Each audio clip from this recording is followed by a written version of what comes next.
Hey, this is RePenWolf-Gaming, and welcome to Valhalla. Alright, let's get to it.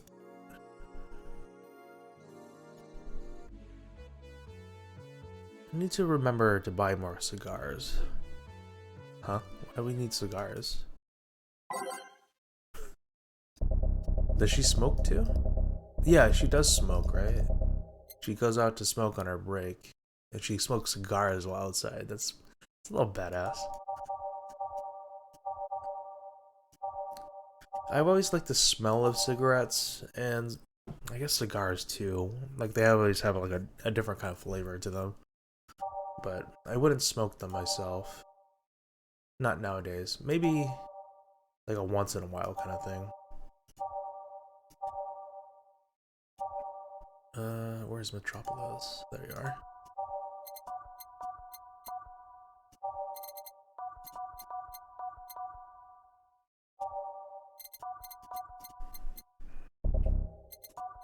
Showtime. Back. Did I miss something? Let's see, count the worst PPV main event fight I've seen all year. Oh, it's a wrestling thing. Unless you count the worst PPV main event fight I've seen all year. Not really, no.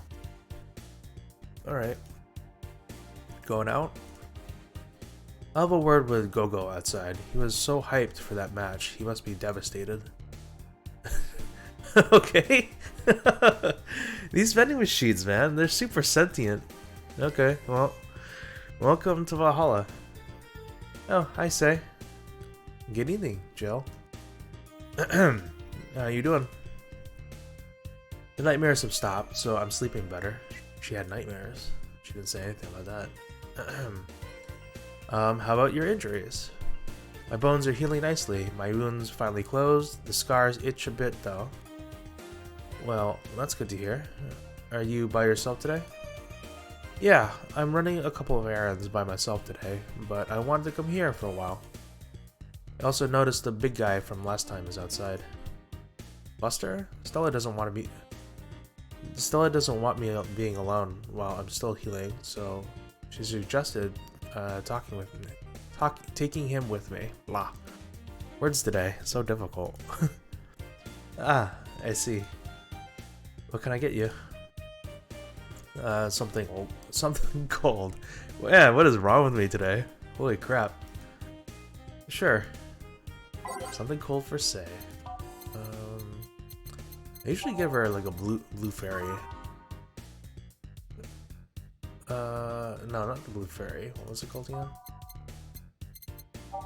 Like a sunshine cloud? Yeah. 2 Bronson extracts, optional Chimetrine. Well, we haven't really gotten her drunk, and that I know of anyway.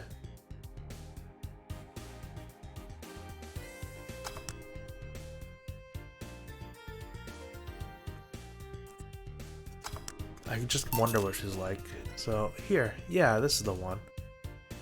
Why drink something cold when the weather outside is so cold too? It's not that cold actually. I've always had decent tolerance for the cold, so I'm not a good reference. So Stella isn't with you today? She's throwing a mega Christmas party tomorrow and is having a meeting today. I'm just helping her by checking on some of the things she's ordered. And here I was, all ready to invite you to the party we're throwing tomorrow. You're throwing a party too? Sorry about that. Can't really say no to Stella. Maybe next time? If there's a next time at all. That's a little sad. Don't worry about it, it's not a big deal. I want you to know that I want you to have a good time. Have fun, drink a couple of beers in my honor. In our honor. I will then. What are Stella's Christmas parties like?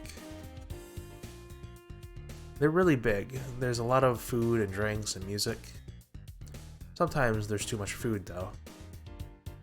So at the end of the party, she lets the staff take home whatever's left. She also buys toys for all the children of her staff members. Really? That's pretty generous and sweet. She says something about taxes or whatever, but during the whole thing, she just shines. I mean, it probably does help with the taxes, charity, and all that. She carries a beaming smile that I don't see any other day of the year. Many of the kids have even started calling her Auntie Ella. Stella always does her best to put up a tough girl facade, but facade? I think it's facade. How you pronounce that? But she's very much in touch when her inner child. She's very much in touch with her inner child. Christmas, Easter, Halloween, name a party and she's most likely celebrating it big. Interesting. You like parties, Jill? I don't mind them. They're a good place to see people.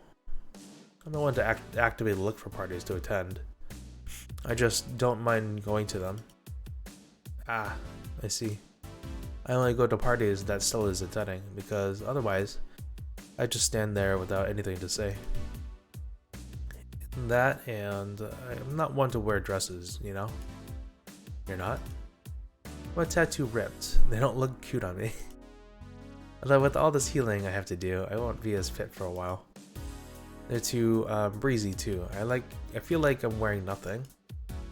But I bet you'd look good on a dress, Jill. It's been years since I last wore one. I wouldn't know. Last time I wore one, I remember worrying my arms were too thin or something like that. We all have a complex, huh? I mean, even Stella has her own. That's hard to imagine. Oh, but she does have one. She distresses a lot about her bust size. Really? She's not that small. I think I'm smaller than her, in fact. Actually, it's the opposite. The opposite kind of complex, I mean. She's a bit self-conscious about having a big chest. Really? Again, I've seen bigger chests than hers, to be honest. But I guess comparisons are useless here. They're really helped with the complexes. Yeah, it's pretty irrational. Well, she does go the extra mile to hide it. In fact, I have no idea how she does it. I mean, I've seen her before and after she tucks them away, but I guess I never cared enough to ask the specifics. That's also why when she goes out, she styles her hair in those, drills? They look a bit drilly, don't they? She styles her hair like that to help divert attention away from her chest. She seems affluent enough, why not go through a reduction surgery? Because she also kind of likes having that size. She takes her bust size after her mom, and Miss Carmine is quite proud of her chest. Puffing out your chest is a sign of confidence, and a bigger chest means more confidence to show. I wish everybody was like that, you know?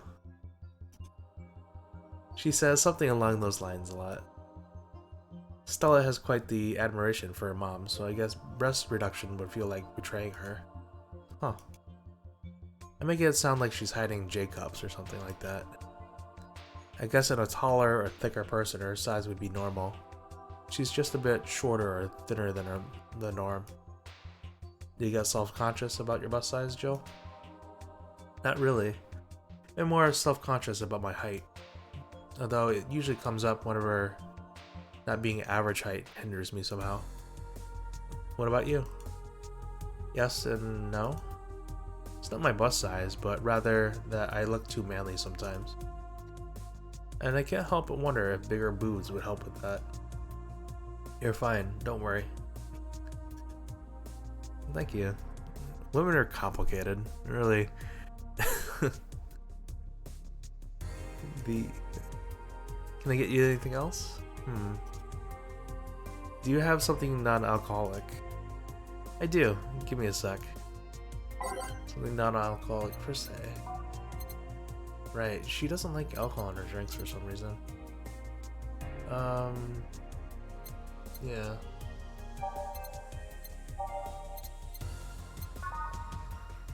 Two Adelaides, 2 Bronson extracts. This is the same drink. We could do something different. This one, yeah. 1, 2, 1. Easy drink. Here, I made a sugar rush somehow when I wasn't trying. Thanks. You're not one to drink that much alcohol, are you? Makes me feel sleepy, or at the very least makes my legs go numb. It's an annoying feeling to be honest. Makes me wonder what's so good about getting drunk. I mean, I'm not above it, but it's not exactly a pleasant feeling. You feel like you're sleepy even when you're not. Your legs go numb, everything starts sounding funnier than it really is. What's so good about not being able to control yourself? That's a good question, actually. Usually people feel like feeling numb because that numbness helps them forget their problems. If you don't talk about alcohol, there's a portion of people that can't afford food, who are suffering from some pain that only alleviates when drunk or high. It doesn't sound really logical on paper, but then again, humans are really, if ever, logical creatures. That's true too. I mean, I don't really like getting drunk myself. Yeah, I'm kind of out of that kind of phase, but I'm playing a bartender game. I'll have a drink every now and again, social events. And if I'm gonna get something to drink, usually it has to taste good. I'm more for like the sip and sit there kind of guy. Despair and pain cloud your judgment, and make you do stupid things sometimes. Yeah, I've seen that firsthand. This world has an ugly side nobody deserves to be part of. There's also a matter of addiction, you know? You start just liking the drink, but then you need more of it, and before you know it, you're hooked. Oh yeah, that too. So tell me, what kind of party are you guys throwing? Nothing fancy. It'll just be me, Boss, Gil, and a couple of regulars. They'll bring food, we'll chat for a while, and that's that. Man, that sounds so good. It's better than the whole planning madness Stella's throwing right now. You ever throw something like that again? You let me know, you hear? Sure. Hey, say. Yeah? What do you plan on doing now? I'm gonna check one last errand before going home. No, I mean, what do you plan on doing now with the White Knights disbanded and all? To be honest, I don't know. I never prepared a plan B because I figured if you can go with a plan B, why not just take it? Why not just make it the plan A? I'm not the brightest person, so I never graduated from college or even high school. I could go for a position with the police, but it wouldn't be as thrilling. And I'm tired of blatant corruption. Sick of it. Oh. But I'm alive. Yeah. Learned something after that Hell and Apollo trust. Life is not something that you can just throw away easily. Clawing my way out of that place made me realize just how much I want to be alive. The body count left in the bank was ridiculous, but I'm still here. I don't know what I'll do, but I'm alive. I'll figure it out sooner or later. Ah, say, such a good attitude. Ah, I love it. That's nice to know. Well, I gotta go. Bye, Jill. Good luck with the party. Please come again. Welcome to Valhalla. Oh, hi, Mr. Detective. Ah, hey there, girl. Give me a strong drink, won't you? Alright. Something strong for Mr. Detective, perhaps something manly. He liked promo drinks for some reason. A piano man, right? Yeah. Bronson extracts. 5 powdered deltas. 5 Flanagans.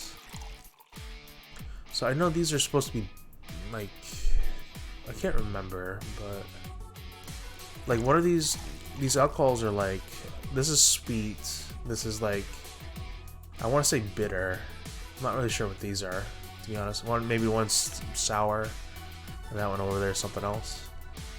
On the rocks, and next, here's a piano man.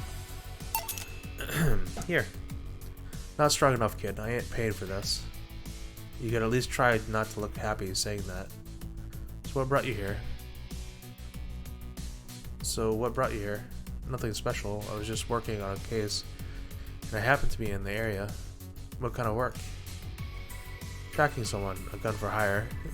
He asked for a strong drink. What do you mean? I feel like I fucked up. Tracking someone. A gun for hire. What about the girl? Crimson something? I'm tracking that girl. Did you just get out of that job? I did, but the guy offered a huge amount of money, and well, I just couldn't refuse again. Well, it's your life, not mine. I wonder though, there has to be more to that whole thing than just acting as a middleman to look for some murderer. Say, how safe is this place? We're protected by the BTC property laws, the walls are soundproof, and I really couldn't give less of a shit about selling info to anyone. Okay then. Wait, soundproof walls? Why? Did you see those vending machines outside? They're quite talkative, the bastards. It'll be annoying without those walls. Alright then. Have you heard of Lord Lance Lavender? Nope. Sounds like a gamer name. He's some big name from Kayanvania. His blood apparently has some weird reaction to Glitch City's nanomachines. Huh. Once in contact with the air, it does nothing. But if it's still fresh and touching someone's blood, the nanomachines will initiate a reaction. Essentially, they'll eat through the other person's body until there's nothing left. What?